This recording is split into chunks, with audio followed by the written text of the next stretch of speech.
Welcome, everyone, to the case study. So, I just want to remind everyone what this is. This is a series of learning opportunities to either share with your company or to just hang out and learn about different challenges that individuals have had on the job sites, how we are going to react to that, and how we would hopefully prevent it from ever happening again. So, it's really a video audio lessons learned binder that we're putting together. So today I'm really excited to have with us Rick Hughes.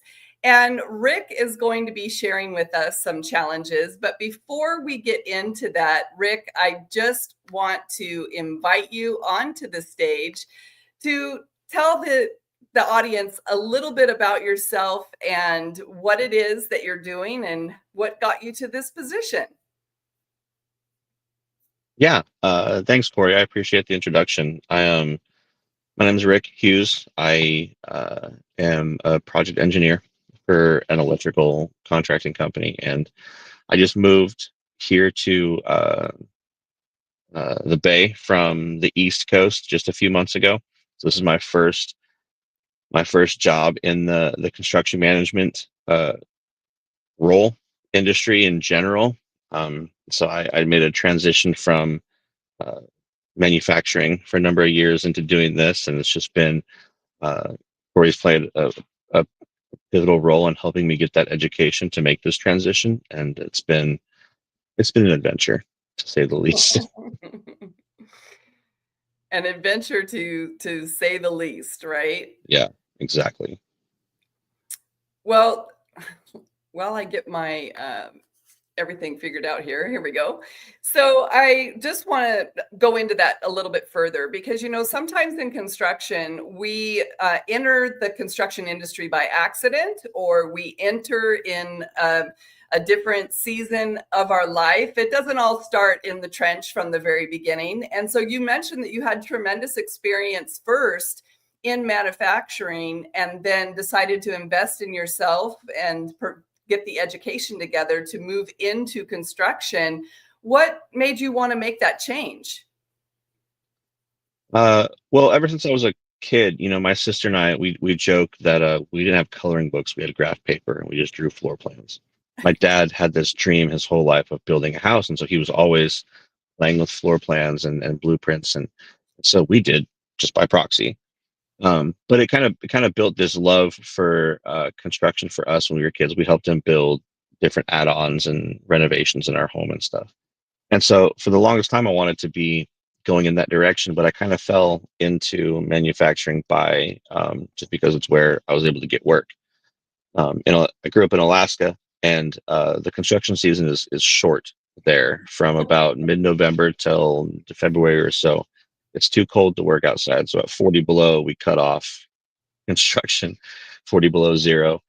Um, and so it was just an unreliable thing for me. So I fell into manufacturing, and it just ended up being where I stayed for a long time. And then I said 2 or 3 years ago, I was kind of at a place where I was in another transition. I decided I wanted to make the conscious choice to have a say in where I go next. And I was like, every time I have this conversation with myself, it goes back to being in a place where I can have a hand in making homes become a reality. And so that's what it was for me at the core. And so it was, I thought that was maybe getting into real estate. So I did that for a while, and that didn't work. And then I put my hand towards, I didn't want to just be, I didn't want to go back into being in the field again, because I'm like, I've been in manufacturing, I've been the one swinging the hammer or drawing the welding torch. In my case, it was actually. Um, and so I wanted to like move to another level and start at another level, given my experience. And so I tried interviewing with a handful of companies in North Carolina, and the same answer was, "You don't have enough experience. Don't have enough experience." I was like, "Well, I can't get enough experience if I don't get a job doing it." So, uh, with the advice of some of those contractors and superintendents, they're like, "Well, if you want to do it, go back to school for a little while and see if that can help." And so I found the program at CSU and did that online for a year and finished that up in December. And then I was already planning a transition to the West Coast, and over the course of being in that program, with you, I learned a lot more about commercial construction and how interesting that is, and that really kind of drew my attention to to where I am now. And so when I got here into the Bay, I started looking around and actually got this job from your recommendation. I appreciate that insight and that reference. Um, but it was yeah, it was through exploring it, through pursuing that secondary education, that it opened up the horizons to including commercial, which has put me where I am now. Well, thank you for sharing that. And I think it's just really important to understand how much your story resonates with other people, because sometimes they struggle in the current career that they're in, thinking about Mhm. making a transition. But because they don't have that experience, they're worried that they might have to take a few steps backwards, which usually means income decision of whether or not you're willing to accept less income. But I always feel like the explosion towards the income that you deserve is right there, because we don't often recognize how the skills that we had in another job are going to transfer into the current position that we're working with in construction. And so as we go through this challenge, I'm excited to hear how some of your manufacturing and maybe even the little floor plans that you did as a child are going to contribute to the challenge that we're going to talk about today. Yeah. So, why don't you just give us an overview of what that challenge is, and then we'll jump right into it. Yeah, the biggest challenge I've faced, I've been here with this company for about 6 weeks now, 6 or 7 weeks.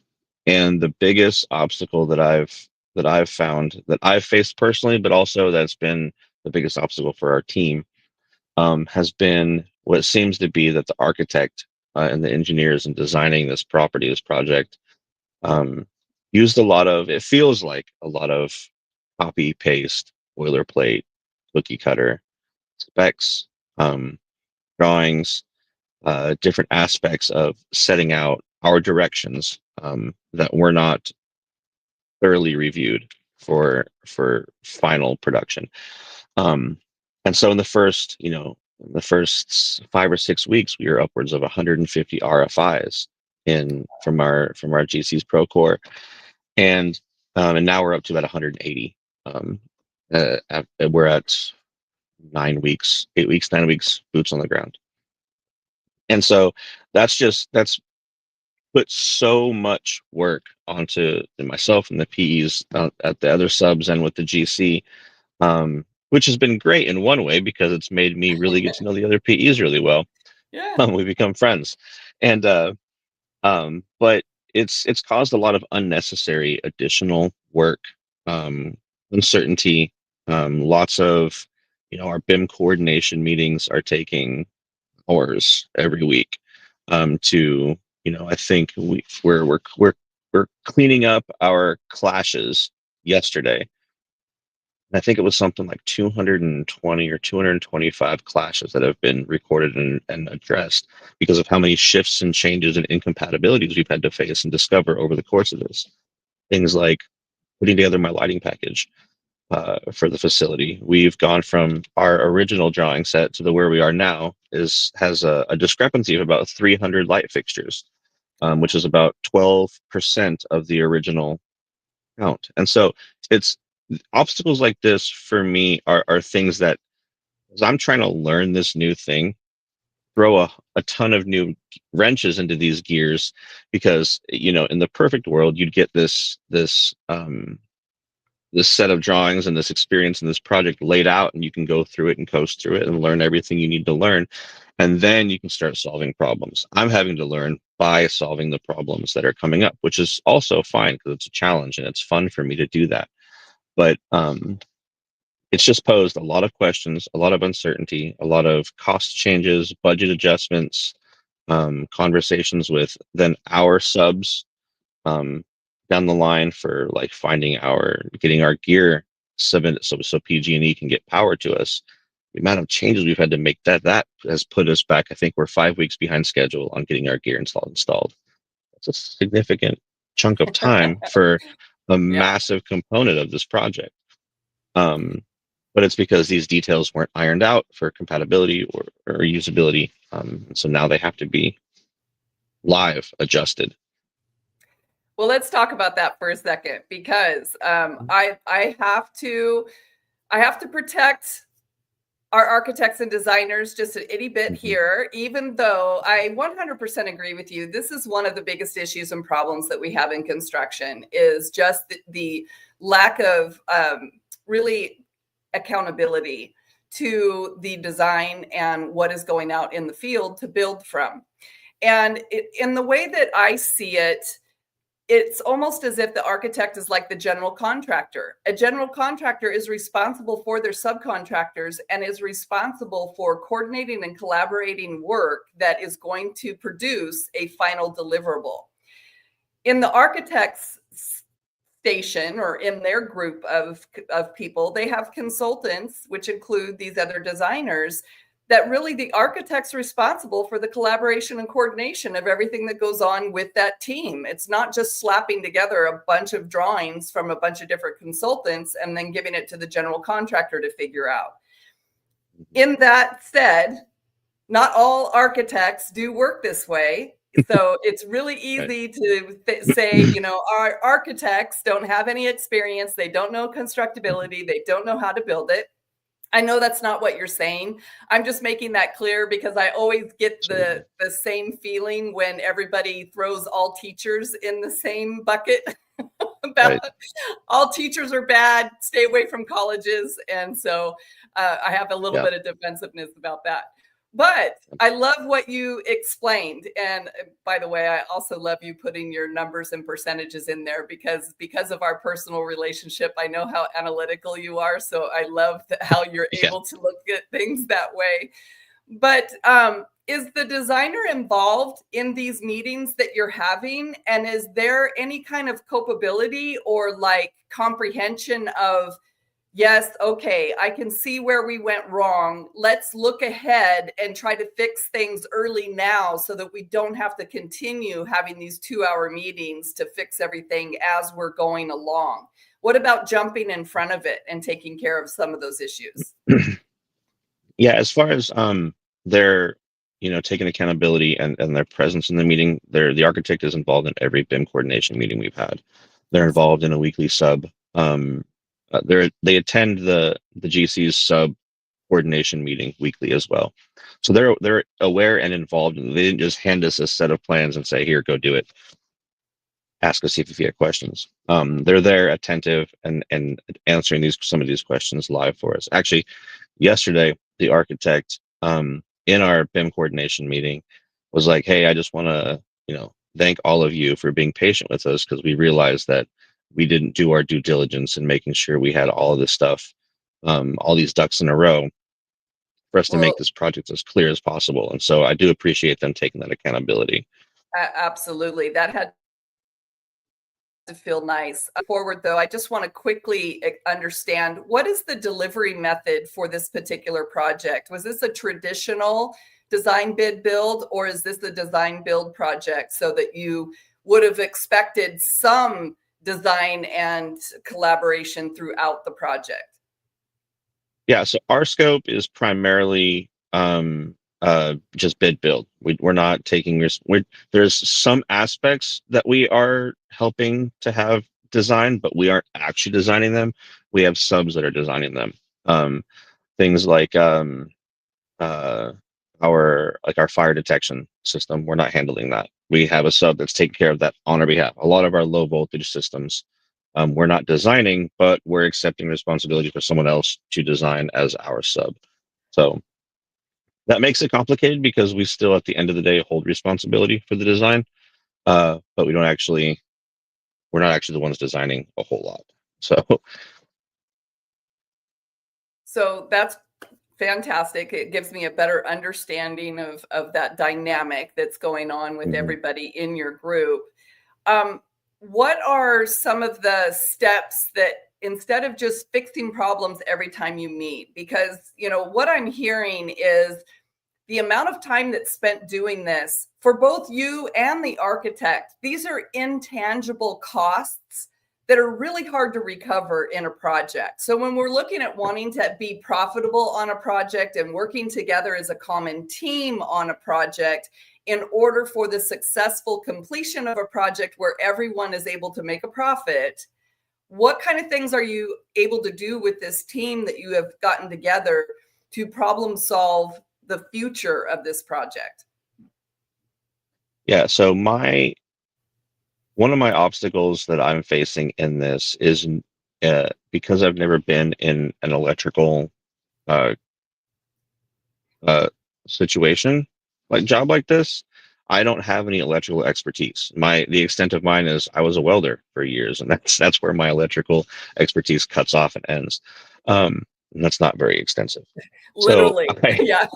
exactly, yeah. It's okay. Um, but so for me, it's hard to identify those problems ahead of time because I'm not always sure what it is that I'm looking at. So part of the process for me to learn so much of what I'm doing is spending time with my superintendent on site a lot, asking him the questions and the foreman questions, and then running interference for them to help so that they can spend their time focusing on the technical side of work, and I'm helping manage the paperwork side, the processing side, the communication side, managing those things almost like an admin assistant for the time being as we sort these things out. And so for me personally, there's not a whole lot that I can offer as far as looking ahead and finding these things because I don't always know what it is I'm looking for. So where that looks like for them, however, is very consistent every day or every other day reviews of the floors that we're working on this project, um, taking our best efforts to predict material acquisitions. So that's part of what I'm helping do is doing the proper takeoffs to understand as we're doing the takeoffs, kind of review their paths and their compatibility and making sure that there are no collisions or issues or discrepancies in the prints as we go through floor by floor and identify what it is that we're supposed to be planning ourselves to do, kind of doing mock-ups in our minds and having conversations about what the plan is, what are we going to do when we get there, and knowing that we have some discrepancies in the original plans to begin with, and so keeping an eye out for that. But also, all of the subs and the GC understand this as well. And so, in our weekly coordination meeting on site, when we sit in the GC's trailer and have this conversation, we're looking for these things as well. We're saying, hey, I know that you have this coming up. Do you have any obstacles? Is there anything, we noticed this was missing or this change happened in the BIM coordination or between our last bid set and our Rev 1 drawing set, we noticed this change when I was doing an overlay. Is that going to have any impact? Um, Very abundant communication between all of us together as a team and not just like I feel like coming into this you hear these horror stories of like the GCs and the subs butting heads so much and they're enemies and you're just making me do this so you can squeeze as many pennies out of me as possible, but it doesn't feel that way with this team at all. We feel very cohesive as a team across multiple companies to make sure it's like we all observed this problem to begin with and we're like, all right, let's do this together. Let's not fight this. So Yeah, it helps to that have is, that proactive mindset with everybody else in the conversation. yeah, that's amazing because I think that is the new school of working together that we're finding in the construction industry. And just Right. understanding that when you resist each other and have that block, that's what's going to create resistance and fighting with each other. And all of that is just taking up time and money from your project instead of being able to focus on what you can agree on and move Hmm. that forward.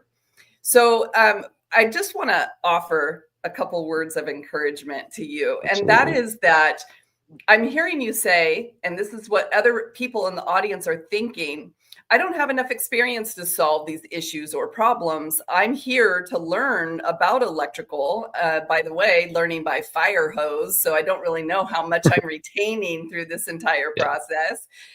But what I want you to recognize is, again, skill sets that you've earned in other components of your life, including your other career. And being able to understand that sometimes you don't have to know about the discipline, you just have to know who to ask and what to ask in order to be able to shift that conversation to lean on the experience of someone else. So, for instance, if you don't understand what it's going to take to resolve this particular electrical problem, then you could ask a question like, well, how have you done this in the past? Or what was your intent? Or how do you plan on this being done in the future? And being Mhm. able to kind of stimulate the conversation like that, I believe, is going to pull from the depths of your subconscious an awareness of how to then work towards solving the problem. So Mhm. I'm not saying you're beating yourself up, but sometimes I know that there are people that are early into the industry who do beat themselves up just thinking, well, I don't know enough to be able to handle this complex construction project. And we all have to recognize that even myself, I learn every time I walk onto a job site. I mean, these are very intricate facilities that we're putting together and getting even more Yeah. so with technology and advancement. So when you're now looking at your position and trying to really analyze this challenge of working with architectural drawings that might be templates and boilerplates, that some of them are um, applicable to the project, but others might not even exist in this particular scenario. What is it that you see in the future being able to do to prevent this from ever happening, or at least reducing the volume of impact that it's had on your project? Yeah, it's hard to look at that and say that, I can prevent it, because from my role, there's not a whole lot of influence on how those plans and specs are presented and finalized. So I'm not sure just yet how I can prevent it, but Well, in but there is, Rick. understand. I'm gonna interrupt you, and this is the Okay. reason why, right? Yeah. Because we don't know what we don't know, right? And because Hmm. you haven't been there yet, it's hard to see how you're contributing to the future success of other projects. But the Yeah. way that you put this documentation together, the way that you create as-built, the way that you're able to recall conversations and situations that you were put in are going to be able to shape and mold an answer to this problem as you go through this project, that when you Hmm. get to the next project, you're going to have a much deeper foundation than what you're really aware of. And I hear what you're Hmm. saying, that sometimes we get thrown into the project in the middle of a project, and so it's already too late by the time we really get to have any kind of input on the drawings or specifications or whatever the project was bid off of. But I need you to give yourself more credit, because the work you're doing right now is going to be steering all of that for people in the future. Even that architect who apologized to you, they are getting an awareness that the next time they step early into the room, they're going to remember how kind you were in the coordination and discussion of potential issues, how you were able to work everything out, and how you documented everything. So I think you're doing a great job 6 weeks in, trying 6 weeks in, 300 plus RFIs. And anytime we deal with PG&E and switchgear design, we know it's going to be a tough project. So, but Yeah. I'm sorry for interrupting. I just wanted to make sure I gave you that Yeah. encouragement, because you really are making a difference. Yeah, and I appreciate that, and I didn't want to stick on and stay at a level of saying, oh, I'm unable to prevent anything. But where I was kind of going is that my strategy right now is just to be prepared next time. And so in that, what I do is I keep my daily log tracked, and I identify the things that I've learned, but also the things that were obstacles for me. And so I review those I review them weekly. And then I haven't got to a monthly place yet where I could. But as I'm learning from those things, I'm learning, hey, this is a thing that I struggled with. This was a thing that we found as a team as an obstacle on this project. How can I be prepared for and be proactive about looking for this sort of thing in the future on other projects that we are involved in? And so to your point exactly, it's being able to look back and understand what I have learned and the wealth of knowledge I gain through each project, and how to apply a preparedness for going into and getting set up for any other project coming forward, or any other person I'm helping aid in their journey in doing that same project. Yeah, So that's where absolutely. I'm at now. I'm just keeping track of the things that I'm learning as diligently as I can, and reviewing it so that I can apply it and prepare for it next time. Yeah, and we're always two steps ahead of someone else and two steps behind. So your knowledge that you're building is going to be able to put you in a position of mentorship of someone else who's going to have this same struggle. And so I really appreciate, because I know um, how thorough you are in the collection of your comprehension of everything that you're working on. So I know that you're going to have a great tool for someone else to be able to use you as a role model. I can't remember, were you part of the group where I started interjecting AI? Did you have to do an AI assignment with your group? Uh, I don't know if I had an AI assignment, but I used AI and we talked about AI a good bit in in the classes that I was in. Okay. So since then, all of the Hmm. students are required to start their week with, or start their semester with, an AI assignment that helps me be able to help them understand how to use it correctly, so that I just don't have a bunch of people using it throughout the class and not really learning. Right. But I found that what you can do is upload all of your daily reports and ask it to provide you with that summary, so that you can have a quick tidbit of what's going on. And Hmm. I know how good you are at testing the waters, and so I'm sure that you're finding lots of other great ways of being able to implement AI technology in the work that you're doing. So, do you want to share any of those little secrets? Uh, yeah, I do. So part of one of my responsibilities is during all of our meetings, I pull minutes for all of our um, uh, Teams calls with the GC and the subs and the BIM coordination. So I track as many notes as I can. Because of the fact that I'm still learning so much of this, I don't always have a ton of context for what the conversation is talking about. And so I'll ask questions, but I don't always have the best way to get in and get a question to get some clarity on what's being discussed, or the history of whatever it is, to take a clear note on something. And so I'll take whatever note I can, but then because the AI model, which I'm just using Copilot right now for the most part, um, it has a running record of everything that I've discussed with it, and so it can keep context references in our conversation. So anytime I go back to have a conversation, it knows me, it knows my role, it knows my responsibilities, it knows the things I've worked on, it remembers all of that Yeah. as I have multiple running conversations. And so I have a couple conversations with my AI model that take all of my meeting minutes and notes and compile them, sort them into something more structured. And so Mhm. it helps me to be able to present that as an actual minute, and not just my or set of minutes, and not just my notes. So that helps a lot. I've also done it where my superintendent prefers to write things out by hand as he's working through unit subfeeders, and we're trying to figure out where this panel is supposed to be laid and how much cabling is going to that, and all these different things, or his requisitions, his purchase requisitions, things like that. And so he'll just send me a photo of his notepad. Dude, he's not super tech savvy, so I help with that, but I'll just take a picture of that and uploaded it to AI, and it makes me a spreadsheet of Yeah. everything that he sends me.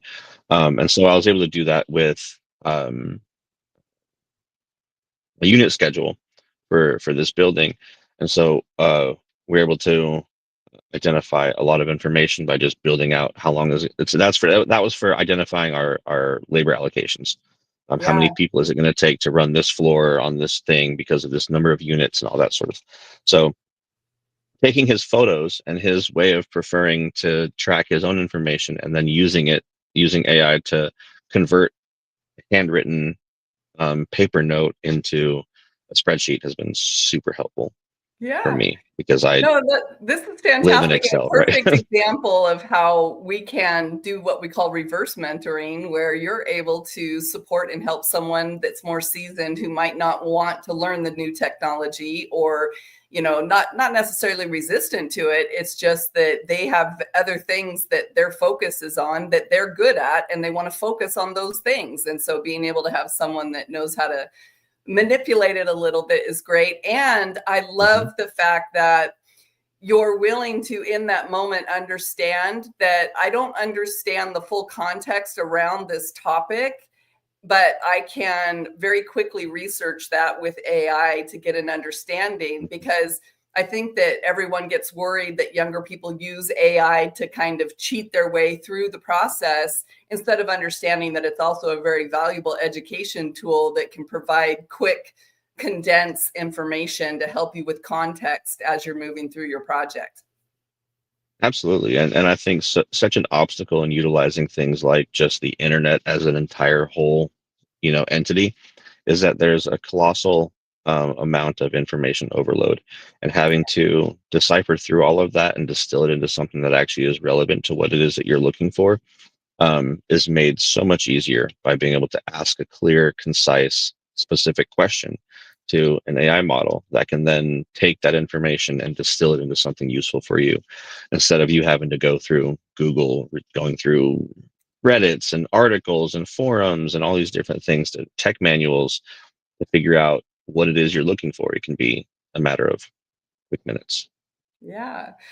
So I love that. I'm going to just stop for a second here, and I want to make sure that anyone who has any questions about what we're talking about today and want to put those into the LinkedIn comments, go ahead and do that, and then we'll be able to answer any of those questions here as we wrap up in the last 5 minutes or so. And so I do need to make sure that everyone understands that Rick's not the teacher's pet. So we often had great conversations, but we did not always agree on what was going on. But I was so grateful in the respect that was given in the in the classroom and with the other students that we had. And Rick was always an example to the other students in the class because of the effort that he put into the work that we were doing. And so I do really appreciate that, Rick. I think you are exactly where I wanted to see you at this point, in understanding how capable you really are and where you're going to go with this career. And so I'm super excited for you. But is there anything that you could say to encourage other people out there who are kind of experiencing some of the same things that you are? I'm sure that you don't feel so alone in where you're at with your experience and knowledge and age and career development and all of that. Like, have you found other people now that are struggling with similar things, but now that you guys can kind of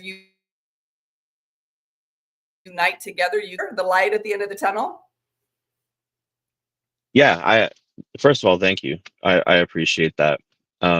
Yeah, you were a great help in the tough love that you gave in those moments where we weren't quite on the same page. You gave a lot of really valuable insight and leadership to me being able to navigate some of those things that were harder, that I didn't understand or didn't know how to approach with clarity and things. So I really appreciate your guidance and leadership through those struggles that I had. But yeah, something that I've really appreciated about the company that I'm at now is our operations director very heavily believes in investing in and building the team uh, that works underneath them. And so during the process of me getting hired, there was a handful of other PEs that got hired as well. And initially, that group of people going into that they had here hired, they would brag about how they're all electrical journeymen, and they knew They were all professionals, all experts in their field that had moved up along the way. And then they started hiring people like me, and they're like, yeah, we realized that we don't want to be strictly stuck in this little box. And so they began hiring outside of that, people that are transitioning into a new career path, people that are wanting to make a shift in life, people that may not have the experience, but have the willingness and excitement to learn and develop into a new thing. And so I'm actually a part of a team of a handful of project engineers and some PMs that have never done this before. And so we get to navigate this together. And it's been a really valuable thing to learn from those different perspectives, because one person came, from Europe. They've only lived here in the US for a couple years, and make a huge career shift and transition from what they were at to what they're doing now. And so I'm not the only one, even in our very office, that's in the middle of this same transition. And so, um, there's the common thing among any of us that have had to make that transition is that we just didn't give up. It's taken me a couple years to go through certain things to get to this point, but I've not stopped working towards it the whole time, even though there were times that felt discouraging. um, One of the most helpful things that you shifted my perspective towards is recognizing the other skills and capabilities and experiences and perspectives that I have that may not be exactly what it is that I need, or that I'm trying to do for a living, for a career path here, but they're valuable and they got me in the door here. Things like my communication capabilities, some of the software that I've worked with before, the other soft skills, and honestly, using AI to have that conversation and build a marketing plan for myself. Say, I've done this. This is my experience. This is what I've done. These are the tasks that I've performed. And having AI spit that back out was super encouraging for me to realize, hey, I'm actually way more capable than I'm giving myself credit for. And that gave me a lot more confidence to sit in those interview rooms, to sit in those conversations with these professionals in an industry I'm trying to break into, and feel like I had ground to stand on, because I'm like, I'm not inept, I'm capable. And being able to have those different perspectives really helped. So listening to other people's perspectives sometimes is helpful, but also just don't quit. Don't quit. That's been a huge help for me. I actually I have it tattooed on my arm. Don't love quit. it. I love it. I'm so proud of you. Thank you. It is one of those understandings that you're not starting from scratch. You have skill sets. If you can manage your life, you can manage a project, and recognizing how to transition those life skills into construction management tasks. And you're finding that way, and you're finding it faster than maybe you would have otherwise, which is going to help you accelerate your career. And so today it looks like we've gotten out of any questions. I don't see any. And so I just want to do a quick summary and review, is that we talked about the different challenges that we can have in working with architectural design that may not have the collaboration and coordination amongst the architect and the architect's team the same way that we would like it to be when it's handed over to the general contractor and their subcontractors. And so your team has been working together to collaborate all of that. And that has meant a lot of intangible costs that we can't really track very well, of overhead and time spent in doing that coordination, collaboration, RFIs for clarification. And then together, you've worked to establish this in a BIM model that hopefully is going to start running smoother in the future. But as you're doing that, you're also trying to determine any potential issues that might arise by changes that you've had to make early on in the project. And that you were able to do this all with 6 weeks of experience after coming from manufacturing, and doing that, transition in career, and being able to use those skill sets into the construction industry. And I know on purpose that we have not identified the project that you're working on or the company that you work for, but I'm extremely excited for you being at the company that you're at, because they are a tremendous role model in how to create opportunities for our future workforce. And so I'm glad that you're there getting to learn under them. So as we close out, Rick, is there anything, any final words that you would like to say? And where can people reach out to you on LinkedIn if they want to learn more? Yeah, people are more than welcome to reach out to me. Just Rick Hughes on LinkedIn. I'd be happy to have any conversation about anyone trying to make this transition and chat with them and be an encouraging voice. Um, and yeah, my final words are just the same thing that I said earlier. Don't quit. Um, you will face obstacles. Um, Part of what's been so encouraging for me is going from a place where I felt so complacent and bored to now I have challenges and I feel reinvigorated. And it's been really exciting and really fun for me to do that. So embrace the obstacles and be excited to solve problems, but don't quit. Awesome. Well, thank you so much for being here today, Rick. And I just want to remind everybody that if you want to continue your personal growth, you can do so through Construction Management Online. We're going to be having our next 12-week session that is going to start November 17th. It's everything that you need to know in your first year of construction management, and that is in our Construction Management Essentials. So thank you again, and we'll see you next Friday. Thank you.